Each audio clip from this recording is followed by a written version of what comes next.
కాలు అమ్మ కాలు కూడా పడుతుంది. లెగ్స్ పట్టి మంచిగా పట్టిద్ది. 100 పడాలి అట్టగా. మోసు అట్ట పెడితే ఆగవరా? ఎట్ట పెడతావు? ఆగదు దేనికి అట్ట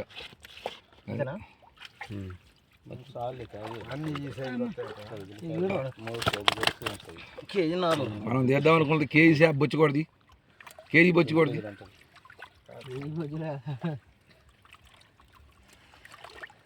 అది కేజీ ఉండదా?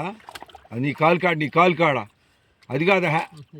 కాదు అది అది అది కేజీ ఉంటుంది. అది కేజీ ఉండదు. మీరు దూతే ఉంటుంది, మేము దూతే ఉండదు. అద్దరే మాము అద్దరే మాము మేము దూతే బాగుంటుంది, మీరు దూతే ఈ సైజు మీరు ఆడ చెప్పడం కూడా కేజీ అన్నారు. 2 కేజీలు 3 కేజీలు అంటే వాడు భారీగా వేసుకుంటాడు. అంతే కొద్దిలేదు సంతోష్ చాలా యావరేజ్ 3 కేజీలు వద్దన్నా ఓవరాల్గా. ఏది యావరేజ్ అందులో చిక్కేలేరా?